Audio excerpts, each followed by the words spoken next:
GoalsModes.com, my Metal Mark. Honored and privileged to be here with the one and only Jason Newsted. How are you, sir? Feeling good. How's it going? Thanks for having me, guys. Well, thanks for taking your time out of your busy day.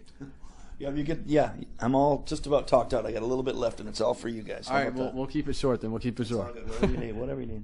So you're about halfway, a little over halfway through this tour, and obviously this is the most extensive tour you've done in a while. So how are you holding up? How is everything? So we are doing these first 14 or 15 shows just in North America to kind of warm up and get the band in place. Got a new crew and new managers and new agents and everything, trying to get the machine running. So this is really pretty much warm-up shows. Getting the crew, the fans kind of realizing what's going on because of the YouTube and everything. People are filming everything. Yeah. So it shows up that night and a lot of entire shows and everything. People are starting to get familiar with the newer songs. So we go home, finish New York, Boston, and Asbury Park, Jersey at the Stone Pony this week. And then we have the weekend off and then head to Europe on next Monday. We go play 15 countries in June. And then we hit about 2 days after we get back from Europe, we go out on Gigantour for all of July and August in North America. And the record comes out right after that. The LP, we finished the LP. We're delivering 13 songs this week, actually. Nice. So Mike Mushak, all four of us, a four-piece band that performed on the LP as opposed to the three-piece band that played on the EP. Yeah. So we got the full band together, and Mike's playing everything on there, playing his parts anyway on there. So pretty fast, really. As the four-piece goes, we've been together just under 3 months, and we have the record done. Have 70 shows booked, world tour thing at our feet, more shows to come, a lot of offers showing up. So it's a very busy time, but it's going well. Each show gets bigger, more people show up. The gigs are a little better each time. We kind of ramped it up. We're starting to kind of little clubs close to home. Yeah. And now we got decent PAs and decent shows and decent rooms, and everybody that really wants to be there is there. And so for these first ones, it's a very pure crowd. Every person represents 5 or 6 people because of the actual sheer joy of it all, I think, and the interaction. So it's been very positive, almost overwhelming in the way that everybody's so happy to see me, almost as happy as I am to see them. No time for apologies, reality. The first place it seems to be the wrong way for you to judge me. Don't you trust me, motherfucker.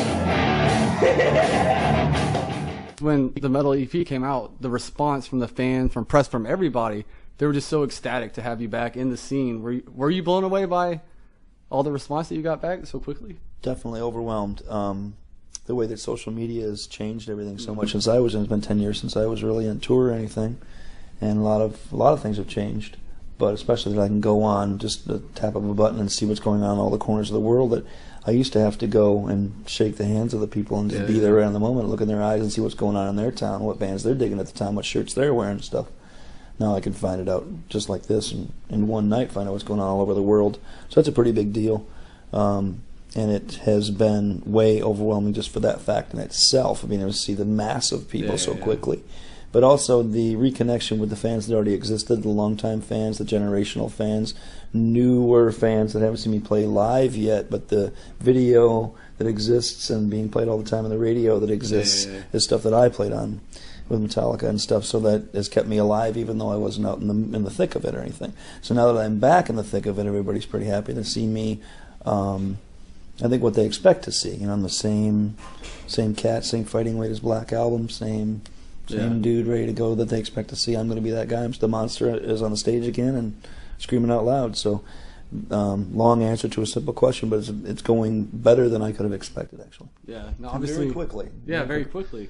Obviously, you played, the masses, the biggest of the biggest, and now you're back in the smaller venues. Is it kind of like humblesome to you to go back to these smaller venues and play? There is humility in it, and it's wonderful. Yeah. There is beauty in it, the way that I can see everybody's eyes, and I can tell what happened with everybody, responses from everyone. I don't have to necessarily talk in the mic every time to get through to everybody in between songs. I can yell off the edge of the stage, and people have one that can hear what I say. Yeah. So this kind of intimacy is very valuable.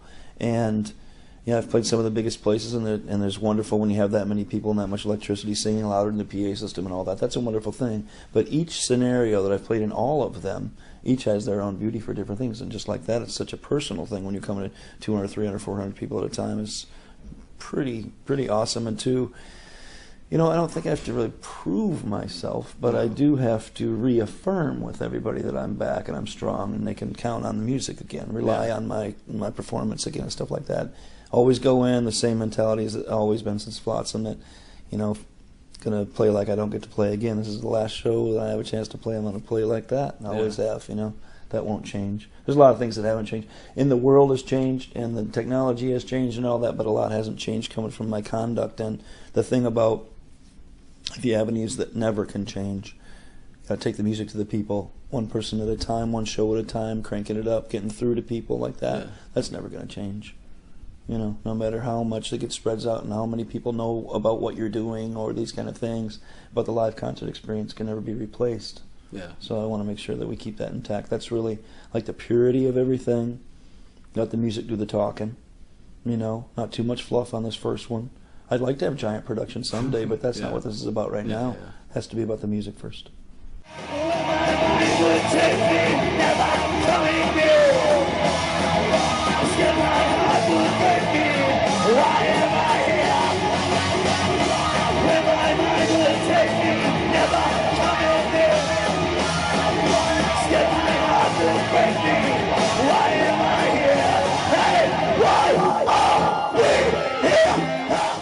So you talked about recently the new album that's coming out this summer.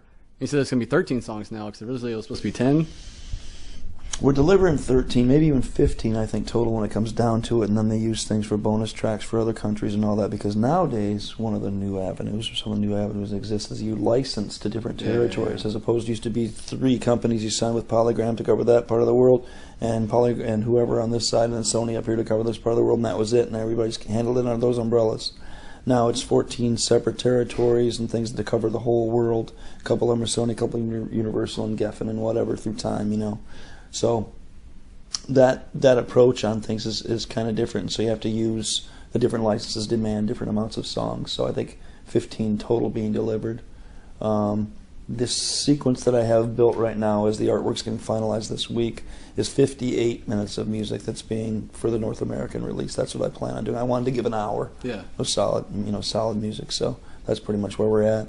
There'll be 2 re-recordings of Soldier Head and King of the Underdogs up here on the LP, just like the EP has always been supposed to be the primer, the sampler of the long player. So that's what we're doing. Half of the songs are going to be on the LP, and so therefore Godsnake and Skyscraper will be available just on the EP. It'll be kind of its thing that keeps that an instant classic type of vibe that it's already attained, I think. So it's supposed to be September. They're talking about the record, and now they've heard the full thing and they want to push it up. So they're looking at August, maybe right after the Gigantour is done. They're going to release the record and then try to push from there. So very cool. We'll see. Yeah. Well, you mentioned Gigantour, and I asked a lot of people that go to our site if they could ask you anything about the upcoming Gigantour, and obviously you covered Whiplash. Is there a chance that you and Mustaine will bust out some old classic Metallica that he was a part of as well? There is a chance that Mustaine and I will bust out some old Metallica that he was a part of. That's all you're going to say? There is a chance. There is a chance. It has been talked about. Nice. Well, I will let you... whatever happens for sure, I don't know. But I'm willing to throw down Phantom Lord and... Hell yeah. I mean, actually, whatever he calls out, I'm ready to throw down. Not that big of a deal anymore. That good stuff is pretty deep in here, man. Very cool. For the last question, if you could go, from all you've learned throughout all your years of playing, if you could go back to the early 80s and tell your young self one piece of advice, what would it be? Don't take shit personally. Yeah. That's easy enough. Yeah, it's really, really important in life, and especially when you get in a big band or something like that, or in a serious athletic team or something where you're all relying on each other. Yeah. And it's all dudes, and there's all the puffing of chests and posturing and all that crap. You really got to maintain your ground and not take shit personally. That's the biggest deal. And so I wish I would have kind of known that as time went by. That would be the only thing that I would, second guess myself on a few things. But now that time has passed, the dust has settled, We're 12 years since I left Metallica, 12 and a half or something like that almost, I guess maybe. Yeah, something like that. Had a damn good time. Yeah. It seems like a couple weeks actually, but James is healthier than he's ever been in his life. I'm healthier than I've ever been in my life. He's not drinking no more. I'm not on pills no more. He's got a pretty good band. Yeah. They're doing all right. They're doing all right. They're all right. Not hurting. And not hurting. And then I've got a pretty good band. Actually, I've got a fucking great band. Yeah. So I can't say that about their band anymore because I'm not in it. So Yeah. I'll be a fan of their. They got a fucking great band. There As you a go. fan, but my band's better. No, actually it is. Metallica's made their mark and they do what they do and all that kind of stuff. But I'm bringing it back. It's the real old school. It's the real deal. Yeah. Again, the people will see that. People are already seeing it. For the couple hundred or few hundred people that we're talking about that have witnessed the first dozen shows, you talk to them, man. Get a few opinions, you'll see. It's all the real deal. That's it. That's all I want it to be. I want to make sure everybody realizes the purity of it and like our intention, and that since it's my songs and my name and my words and my voice and all that, I get to say what I want to between the songs to the people. I get to spread the word that I want to, Yeah. which is the threads of positive vibes in the lyrics. Everything is the same. It's all connected with a thread that stand up for yourself and be positive. You know what I mean? Yeah. And choose your way, make your own way, live while you're living. That's kind of the whole concept of it. So I talk about that in between songs. Nice. I talk about how the heavier... Yeah, come on in, 10-4.